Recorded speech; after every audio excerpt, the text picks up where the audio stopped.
right, everybody, and welcome to our latest edition of Divorcing Dilemmas. For those of you who have watched previously, you know that my name is Amanda Porter, and I am a family law attorney in Minnesota.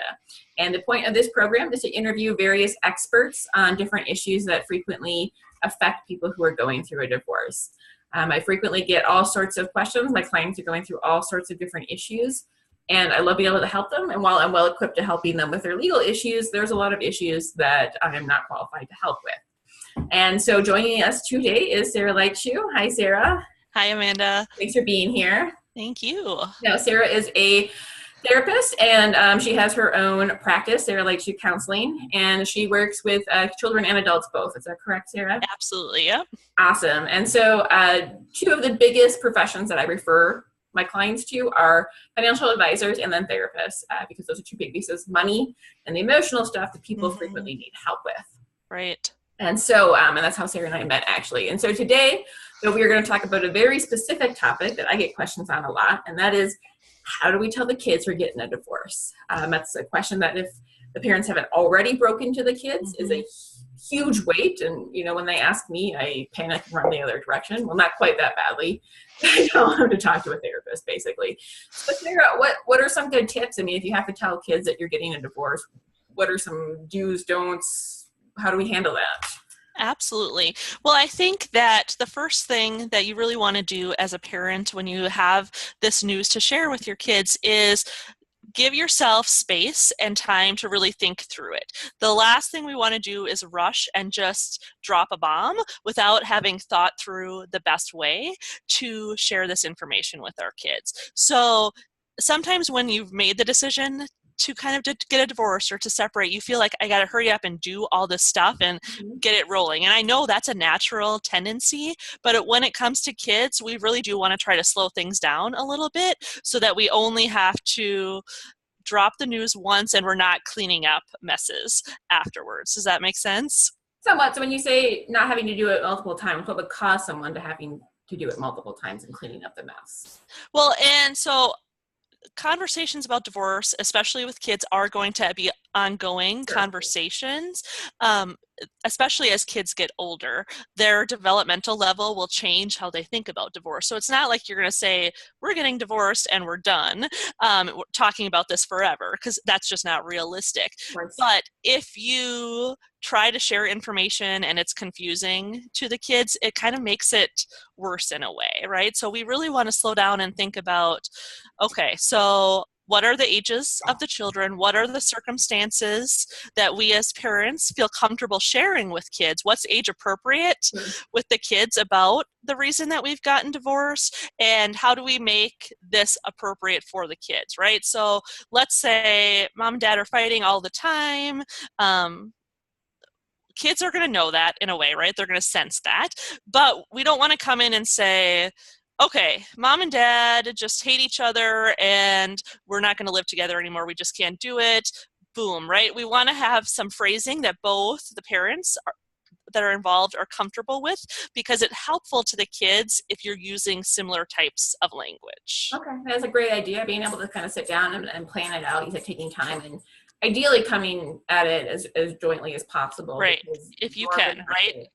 Right. Co-parenting after this and starting off on the right foot, I think, is a great idea. Yeah. And I understand that's not the scenario for every single situation, right? But we want to, as much as possible, if it's feasible, kind of continue to stay as a co-parenting team and for the kids to know that you're still on the same page. So when we're sharing information about a decision to get divorced, if both parents are able to be present in that initial conversation, it can make a big difference to the kids, because a lot of times kids get confused. And they're thinking about this on a kid level, right? Like as adults, we understand the complexity of relationships differently than kids. So if only one parent is sharing the information, the kids are probably starting to create some stories in their head about, why isn't the other parent here? Why is this parent telling me this information and not the other? So we want to try to eliminate that if possible. That's great.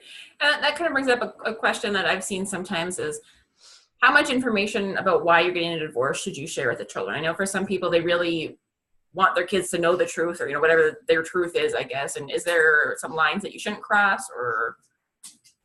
Yeah, I think sometimes parents go a little too far in terms of providing too much detail. When kids are asking us questions, we really want to think about what are they really asking us, okay? And what information do they need to actually know in order to move forward in their life, right? And understand how their family is going to be structured right now. So a lot of times we'll speak, especially with really little kids, in more general terms and maybe provide more detail as the kids get older. So it could be something as simple as saying, you know what, mom and dad have decided that we can't live together anymore. We don't love each other, right? But then you have to think about, okay, so how is a kid processing that? So a lot of times kids go to this place of, wait, how can mom and dad not love each other anymore? Does that mean they're not going to love me, right? So we want to be thinking about how is the kid going to interpret that? And we need to kind of add on to our story to help them with that. Sometimes mom and dads don't love each other anymore, but they always love their kids no matter what, right? To alleviate some of that worry. Well, that's a great idea, because I don't think we always think about where the kiddo's brain is going to go. Right. And you don't want kids worrying now, well, are they going to stop loving me, and or right. going to get divorced or yep. something like that. No, that's a great point. And so are there any great resources out there for parents who are trying to figure out, again, like you said, obviously telling a 2-year-old and a 12-year-old are going to be two very different things. Absolutely. There's a ton of great books, children's books that are written for children of varying ages to understand divorce, and you can get those at your library. So, I would do a really simple Google search or an Amazon search and look at the books, because I always have a hard time with recommending books for children because each child is different in terms of what they were going to connect with.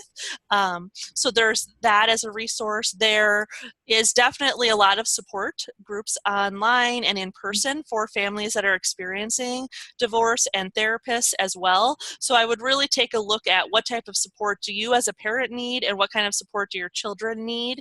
If they're in school, you definitely want to let the school know of any major changes that are going on in the family, because that might show up at school, and the school will have resources as well to provide support for your child. Awesome. And I'm assuming if they're already, seeing a therapist, obviously talking to that therapist could be very helpful. What if they're not, though? Probably not all children whose parents go through a divorce necessarily need to see a therapist. Right. There's some good warning signs where the parents have told their kids, hey, we're getting a divorce. What are maybe some warning signs that they're struggling with it more than they'd hoped, or, having a lot of anxiety or anything like that? Sure, yeah.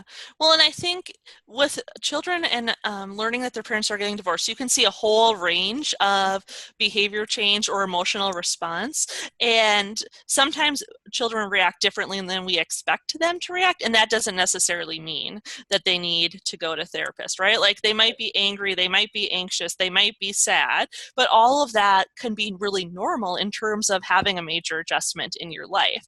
Sure. When you start to see that a child is really, really struggling and how they're feeling is interfering with their ability to be present at school and to learn in the way that they want, or to show up and engage in the activities that they're involved with or connections with friends, and you're seeing that it's spilling over in terms of they're not able to do normal kid types of things, that might be a warning sign that they would benefit from some therapy, or at least just checking it out, giving them a space to talk to someone at least once to decide, is this something that they might want to explore more with therapy? I think it's a good point too, is that just because if they go see a therapist once doesn't necessarily need to continue. Maybe it's just during the divorce, maybe just once or twice. Right. There's a lot of different levels. So that's great. I know that's something that parents worry about a lot. They worry about how the divorce is going to affect the children, both telling them and then post. Right.